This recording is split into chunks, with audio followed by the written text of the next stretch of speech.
BJP को सता रहा था जिस बात का डर, आखिरकार वही हो गया। बीजेपी में अब गिरने लगे इस्तीफे। यूजीसी पर प्लंडर, अब आया नया आदेश। यूजीसी का अब आया नया बयान। 24 घंटे हैं बहुत भारी, तेज हुआ प्रदर्शन तो दिमाग आया ठिकाने। जानिए क्या बड़ा होने वाला है। आने वाले 24 घंटे में जो कुछ होने वाला है उसके बारे में किसी ने अनुमान नहीं लगाया होगा। यूजीसी पर लगातार बवाल तेज होता जा रहा है। 26 जनवरी का अल्टीमेटम दिया गया था, लेकिन अब एक्शन की बारी है। बीजेपी के खेमे में भी फूट पड़ती नजर आ रही है। इस्तीफे गिरने लगे हैं और इसी बीच यूजीसी का तगड़ा बयान भी सामने आ गया है, जिसके बाद काफी कुछ साफ होता नजर आ रहा है। अगर इस कानून को वापस नहीं लिया गया तो क्या होगा? इसको वापस लेना क्यों सवर्णों के लिए जरूरी है? क्या खामियां हैं? सब कुछ दूध का दूध और पानी का पानी हो गया है। करणी सेना ने इस मुद्दे पर अब तगड़ा ऐलान भी हमारी डिबेट में किया है। देखिए पूरी रिपोर्ट। नमस्कार, आप देख रहे हैं ना उत्तर प्रदेश और मैं हूं आपके साथ आशीष शुक्ला। यूजीसी को लेकर जो विरोध एक दो चार लोगों तक दिख रहा था, इक्का दुक्का दिख रहा था, सोशल मीडिया पर दिख रहा था, उसकी आग पूरे देश में फैल चुकी है। इंतजार था कि 26 जनवरी खत्म हो जाए और उसके बाद खेल शुरू हो, और खेल शुरू हो गया है। सवर्ण समाज के लोग सड़क पर उतरकर विरोध प्रदर्शन कर रहे हैं। लखनऊ से लेकर अहमदाबाद तक पूरी तरीके से सब कुछ एक नजर में अगर आप देखेंगे तो पाएंगे कि विरोध का ही सुर होता जा रहा है। इतना नहीं, आपको मैं बता दूं कि उत्तर प्रदेश के कई सारे जिलों में खुलकर प्रदर्शन हो रहा है। मगर सवाल यह है कि क्या इस प्रदर्शन का असर होगा? क्या सरकार की तरफ से कोई बयान जारी किया जाएगा? क्या सरकार वाकई में कुछ झुकेगी या फिर यह प्रदर्शन ऐसे ही कुछ दिनों बाद ठंडे बस्ते में चला जाएगा? इस मुद्दे पर बातचीत करने के लिए हमारे साथ दो खास मेहमान हैं। विनय पांडे जी हैं कांग्रेस से, और हमारे दूसरे खास मेहमान हैं विपिन सिंह सूर्यवंशी, जो कि क्षत्रिय करणी सेना से जुड़े हुए हैं। आप दोनों मेहमानों का बहुत बहुत स्वागत है। जय माता जी की सबको, आपके सारे दर्शकों को जय माता जी की। नितिन सिंह जी, किस बात से सबसे ज्यादा दिक्कत है आपको? क्या लगता है सबसे बड़ी दिक्कत क्या है? इस यूजीसी का जो नया नियम आया है, इसमें सबसे बड़ी खामी आपको क्या नजर आती है? सर, सबसे बड़ी आज जो चुनौतियां हमारे सामने हैं, हम ये भाजपा सरकार के लिए जनरल कैटेगरी में पैदा होना सबसे बड़ा दुश्मन है हम भाजपा सरकार का। और इस या आने वाली छूटी जो सरकारें, इन सारी सरकारों के सबसे बड़े दुश्मन है हम जनरल कास्ट में पैदा होने वाले बच्चे। हमारे बाप दादाओं ने, ब्राह्मण ने शिक्षा दिया इस देश को, ब्राह्मण ने शून्य दिया, ब्राह्मण ने यहां आर्यभट्ट जैसे लोगों ने खगोल का ज्ञान दिया। आज उनके बच्चों के साथ साथ हम क्षत्रियों ने फ्रांसीसियों से, अरबों से, तुर्कों से, ना जाने किन किनों से पीढ़ियां की पीढ़ियां खपा दी हमारी जनरल कास्ट ने, और हमें आज अपराधी घोषित कर दिया गया। पहले जमीन एक्ट लाकर सीलिंग लगाकर जमीनें ले ली गई, उसके बाद देश आजाद होने के बाद आरक्षण जैसी काली बीमारी हमारे गले डाल दी गई, उससे भी इन सरकारों का पेट नहीं भरा। तो SC ST जैसा काला कानून यही मोदी जी संसद में खड़े होकर पारित करवा दिया, और उससे भी पेट नहीं भरा। तो आज यूजीसी जैसा काला कानून हमारे बच्चों के हाथों में, यूनिवर्सिटियों में हथकड़ियों डालने का काम कर रहा है। अब ये कतई जनरल कास्ट बर्दाश्त नहीं करेगा। मैं स्वयं ठाकुर विपिन सिंह सूर्यवंशी सौगंध लेता हूं, जब तक ये एक्ट खत्म नहीं होगा ये लड़ाइयां जारी रहेंगी। भाजपा का तहस नहस कर देगा यह एक्ट। और दिक्कत क्या है मान्यवर पत्रकार बंधु, मैं समण जाति के राजपूत किसान का बेटा हूं। मैं दिल्ली अगर पढ़ने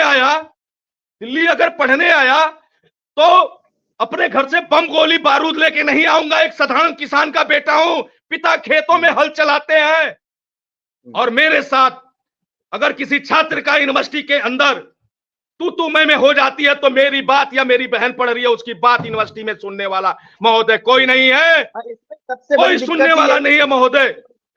सबसे बड़ी दिक्कत यही है कि जो पहले शिकायत होती थी, क्लॉज जो था कि भाई शिकायत होगी, अगर फर्जी पाया गया तो चीजें ठीक हो जाएंगी, लेकिन उसको हटा दिया गया। मतलब एक तरीके से जो विरोध है इसी बात पर है कि भाई आपने जनरल कैटेगरी के लोगों को दोषी मान लिया है कि वही गलत करेंगे। सरकार, मैं ज्यादा वक्त आपका जाया नहीं करूंगा, लेकिन इस नेशनल चैनल पे मैं बोल रहा हूं। अरे सर, ब्राह्मण तो भिक्षा के आदी थे, क्षत्रिय उनसे शिक्षा के आदी थे, बैस और काश से बनिया लाला पठान खान इस देश के कोई आतंकवादी नहीं है। बस दुर्भाग्य है कि इस देश की जनता में और इस देश की नेताओं में वोट की राजनीति, जिसकी धरोहर मोदी जी बने जा रहे हैं, और अपने इस देश के मूल नागरिक इस देश की मूल रीढ़ व्यवस्था के ऊपर आरोप और कानून बनाए जा रहे हैं। क्या SC ST जैसा काला कानून जो हर जिलों में पर्सनल न्यायालय बना हुआ है, वो कम था क्या हमारे लिए? वो कम था क्या? वो कम था तो आप बताएं पत्रकार बंधु। नहीं, बीजेपी देखिए, बीजेपी को किसने बनाया? बीजेपी को लाल कृष्ण आडवाणी ने बनाया, बीजेपी को अटल बिहारी वाजपेयी ने बनाया, बीजेपी को जो है पंडित दीनदयाल उपाध्याय ने बनाया। सवर्णों की पार्टी बीजेपी कही जाती थी, लेकिन अब वो क्यों ठगा महसूस कर रहा है? किस बात का सबसे ज्यादा दर्द है? ब्राह्मण किसी जातिवाद का कभी बढ़ावा नहीं देता। श्यामा प्रसाद मुखर्जी हमारे आदरणीय हैं, नरेंद्र मोदी कतई नहीं हो सकते हैं। मैं जातिवादी नहीं हूं, लेकिन ब्राह्मण का अगर विरोध हुआ, अगर ब्राह्मण को कोई जनेऊ की धरती से गाली देगा तो विपिन सिंह सूर्यवंशी की तलवार चुप नहीं रहेगी, चाहे मोदी जी कितनी बड़ी धाराएं लगा दें, 302 का मुजरिम बना के जेल के अंदर भेज दें। श्यामा प्रसाद मुखर्जी जी, सबका साथ और सबका विकास आज मोदी जी कर रहे हैं, लेकिन स्वर्णों का विकास नहीं है। श्यामा प्रसाद मुखर्जी जी का आपने नाम लिया, तो श्यामा प्रसाद मुखर्जी बनना ये आसान नहीं है। क्या पार्टी पूरी तरीके से अपने विचारधारा से हट गई है? लोग ऐसी चर्चा है, सरकार पूरी विचारधारा से हट गई है। इनको ये लग रहा है कि जनरल कैटेगरी के लोग हमारे भाजपा के गुलाम हैं, हमारे गुलाम हैं, हमें आज नहीं तो ये कल इन्हें मना लूंगा। राजपूतों को जो है राजनाथ सिंह को भेज दूंगा, योगी आदित्यनाथ जी को भेज दूंगा, राजपूत मान जाएंगे, विजेंद्र पाठक को भेज दूंगा, ब्राह्मण मान जाएंगे, भूमिहारों में लल्लन सिंह जैसे लोगों को भेज दूंगा तो भूमिहार मान जाएंगे। साहब हम नहीं चलेगा, सबका विरोध होगा, एक लाइन से विरोध होगा। अब मानेंगे नहीं, रण ठान दिए हैं, झुकेंगे नहीं, टूटेंगे नहीं। अब आर या पार अपने बच्चों के भविष्य के साथ नहीं करेंगे, होने देंगे खिलवाड़। ठीक है, जिस तरीके से लगातार बवाल हुआ, अब उसके रिजल्ट भी सामने आने लगे हैं, पॉलिटिकल रिजल्ट। बीजेपी के कई पदाधिकारियों ने इस्तीफा सौंपा, लेकिन सबसे हैरानी की बात पता है, एक संवैधानिक पद पर बैठे अधिकारी बरेली के सिटी मजिस्ट्रेट, मैं आपको रोकना चाहूंगा, मैं रोकना चाहूंगा। हाँ बताइए। जितने भी स्वर्ण सांसद हैं, आपके चैनल के माध्यम से बोल रहा हूं, छत्तीसगढ़ी सेना बोल रही है आपके चैनल पे बैठ के, जिम्मेदारी के साथ बोल रही है। जितने भी स्वर्ण सांसद हैं, सारे ब्राह्मण समाज को एकत्रित किया हूं, और अगर विरोध नहीं करेंगे तो चूड़ियां इनके घर घर भेजवाऊंगा। और हर जिले में, भारत के प्रत्येक जिलों में, हर प्रत्येक विधानसभा में राजपूत ब्राह्मण कहीं ना कहीं अपना वर्चस्व रखता है, और छत्तीसगढ़ी सेना अपने साथ सबको लेके हर उन जिम्मेदार नागरिक हमारे साथ रहेंगे जो स्वर्ण समाज नहीं, अन्याय के खिलाफ लड़ने वाले लोग हैं। और जितने भी भाजपा के सांसद हैं, विधायक हैं, उनके पदाधिकारी हैं, या तो इस्तीफा देंगे या तो इस बिल का विरोध करेंगे, नहीं तो उनके घर चूड़ियां लेके छत्तीसगढ़ी सेना अभी और सुन लीजिए सर, सुन लीजिए, पहला अभी तो ये अंगड़ाई है। 2 फरवरी को मोदी जी का पुतला स्वयं गौतम बुद्ध नगर की धरती पर फूकूंगा, जिला कलेक्ट्रेट में, और 22 फरवरी को संसद घेरेंगे। और पूरे भारत के स्वर्ण बिरादरियों से अपील करता हूं, 22 तारीख को छत्तीसगढ़ी सेना संसद घेरेगी। अभी मैं आपको थोड़ा सा एक अपडेट दे दूं कि अभी यूजीसी की तरफ से एक बात कही गई है कि हम एक बार फिर से इस पर विचार कर रहे हैं। अभी नई जो सबसे ताजा अपडेट है वो दे रहे हैं। मतलब ये कि कहीं ना कहीं जो दबाव चारों तरफ से बनाया जा रहा था, सरकार का ध्यान और यूजीसी का ध्यान उस तरफ गया है। हम अपने दूसरे मेहमान की तरफ रुख करेंगे, विनय पांडे जी की तरफ। देखिए, विरोध जब हुआ, प्रणाम मेरा जी, जब विरोध हुआ पांडे जी, जब विरोध हुआ तो उसके बाद क्या हुआ कि पार्टी में कई सारे नेताओं ने, ना तो किसी बड़े पदाधिकारी ने कुछ कहा, ना सांसद ने, ना विधायक ने, ना मंत्री ने, सबने अपनी जुबान पे ताला लगा लिया, क्योंकि उनके बच्चे पढ़ते हैं भाई लंदन में, कोई ब्रिटिश में पढ़ रहा है, कोई इधर पढ़ रहा है, कोई कैम्ब्रिज में जा रहा है, वो यहां नहीं पढ़ रहे। ठीक है, तो एक बात तो एकदम क्लियर हो गई। मुद्दा क्या बना कि अब इस चीज का जब विरोध हुआ तो लोगों को लगने लगा कि यार हम तो विधायकी और सांसदी भी नहीं जीत पाएंगे, क्योंकि लोगों का गुस्सा तो भड़क रहा है। बीजेपी में इस्तीफे का दौर शुरू हो गया। लेकिन पता है सबसे हैरान करने वाली बात क्या है? सबसे हैरान करने वाली बात यह है कि बरेली के सिटी मजिस्ट्रेट ने इस्तीफा सौंप दिया। पता है कर दो डॉक्टर, ये इसलिए हैरानी की बात है क्योंकि वो एक संवैधानिक पद पर थे, और अलंकार अग्निहोत्री ने जो बात कही वो पता है, उन्होंने कहा कि उनको बंधक बनाया गया। उन्होंने ये दावा किया कि उनको बंधक बनाया गया, और बंधक बनाने के बाद क्या हुआ, एक फोन आता है उनके पास, किसी का फोन आया और वो कह रहे थे कि पंडित पागल हो गया है। इस तरीके की चीजें हुई हैं। तो आप कांग्रेस के समर्थक रहे हैं और एक जागरूक नागरिक हैं, क्या लगता है बीजेपी में इसको लेके फूट आगे और भी देखने को मिलेगी? जिस तरीके से 11-12 इस्तीफे शुरू हो गए, इस्तीफे का दौर शुरू हो गया है, कितना महंगा पड़ेगा ये कानून बीजेपी को? देखिए, सबसे पहले तो मैं नाउ उत्तर प्रदेश के सारे दर्शकों को बहुत बहुत सादर प्रणाम करता हूं, और हमारे आशीष जी आपको भी बहुत बहुत नमस्कार, अभिषेक भाई आपको भी बहुत बहुत नमस्कार, विपिन जी आपको भी बहुत बहुत नमस्कार, सादर नमस्कार। मैं शुरुआत एक दो शब्द से कहना चाहता हूं, जैसा कि आपने कहा, जुल्मी कब तक जुल्म करेगा, सत्ता के गलियारों से जर्रा जर्रा कांप उठेगा इनकलाब के नारों से। ब्राह्मण अब असहाय नहीं है, ब्राह्मण को ये योगी और मोदी सरकार ब्राह्मण को असहाय मत समझे। जिस दिन ब्राह्मण चाह लेगा, ब्राह्मण शस्त्र और शास्त्रार्थ दोनों में निपुण रहता है, शस्त्र और शास्त्रार्थ, और शास्त्रार्थ से जिस दिन अगर शास्त्रार्थ से काम नहीं चलेगा तो शस्त्र उठाना भी जानता है। ब्राह्मण परशुराम भी होता है और ब्राह्मण रावण भी होता है, ये याद रखिएगा। अगर हम लोग अगर अपने पे आ जाएंगे, और जो योगी और मोदी सरकार ब्राह्मणों को जिस तरीके से ये निचला दिखा रहे हैं कि हम निचले नहीं है, हमारी वजह से आज जो सनातन जिंदा है वो ब्राह्मणवाद की वजह से जिंदा है, ब्राह्मणों की वजह से जिंदा है। और जो भारतीय जनता पार्टी, अब ये भारतीय जनता पार्टी नहीं रह गई है, ये विदेशी जनता पार्टी हो गई है, इसको विदेशी जनता पार्टी कहेगा।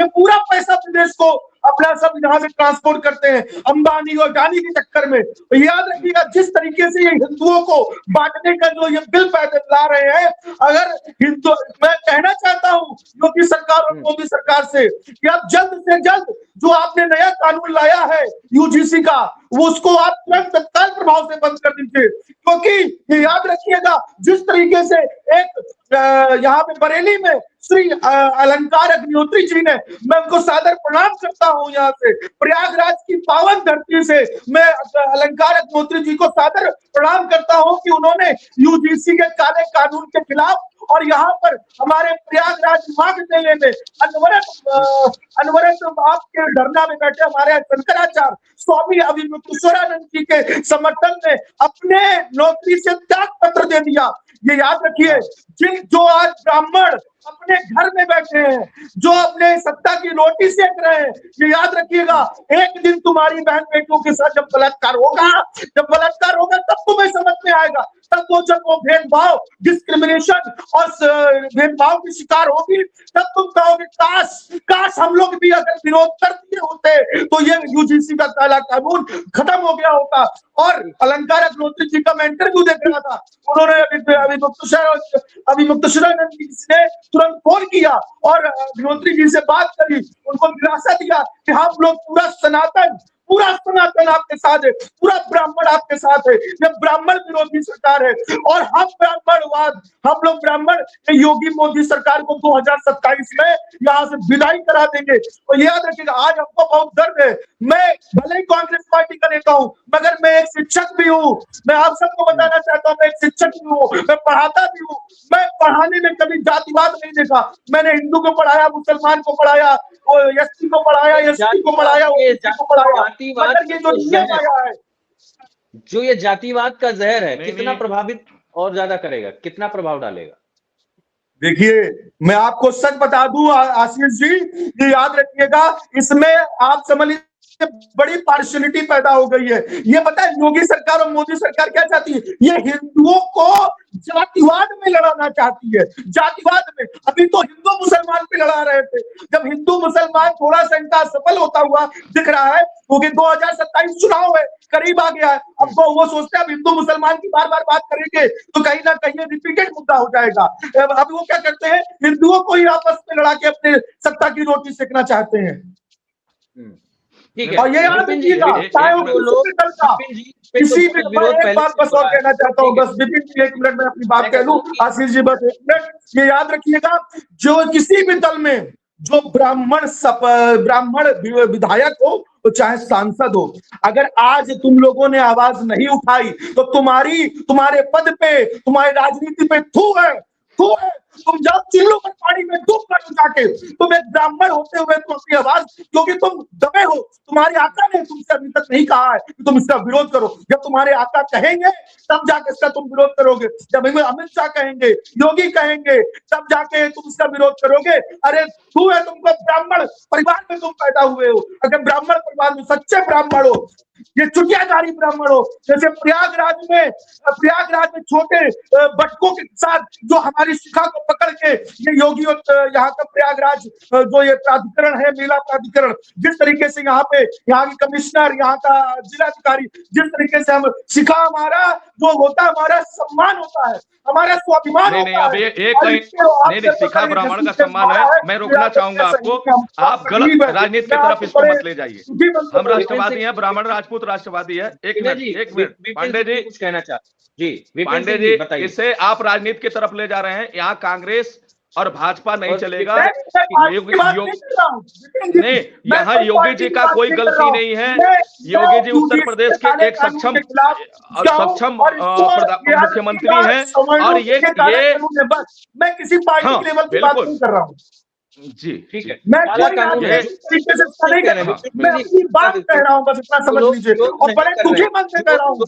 मैं आपके चैनल में एक बार और आ चुका हूँ। मैंने उस दिन, आज हमको बहुत तकलीफ है कि जो लोग सवर्ण समाज के लोग जो बड़े ओहदे पे बैठे हैं, बड़े जो नेता हैं, जो आज नहीं बोल रहे हैं, ये याद रखिएगा, ये बड़े पछताएंगे। ठीक है, ठीक है। आपको मैंने पहले भी बताया शो के शुरुआत में कि नोएडा में भी खूब प्रोटेस्ट हुआ, लखनऊ में भी प्रोटेस्ट हो रहा है, पूरे देश में धीरे धीरे शुरू हो रहा है। जो लोग घर में निकल के बाहर नहीं आना चाह रहे, घर से नहीं निकलना चाहते, जो लोगों को लगता है कि नहीं यार ठीक है, ऐसे लोगों के लिए क्या कहना चाहेंगे विपिन जी? किसी को भी ऐसा नहीं लग रहा है कि ठीक है। आप नोएडा में निकलें या गाजीपुर में, मैं पूर्वांचल से आता हूं, मेरा कार्यालय नोएडा है, लखनऊ भी रहता हूं, नोएडा भी रखता हूं। मान्यवर पत्रकार बंधु, सवर्ण बिरादरी में कोई भी ऐसा ब्राह्मण, राजपूत, काश लाला, पठान तक, मैं कह रहा हूं, पठान का बच्चा भी, जो रांगड़ राजपूत हैं, मेरे साथ हजारों की संख्या में रांगड़ों की संख्या है, जो मेरे संग रहते हैं, जो अपने आप को सनातन से जोड़ते हैं, सनातन संस्कृति का हिस्सा है, वो उनके अंदर दर्द है, ये दर्द है।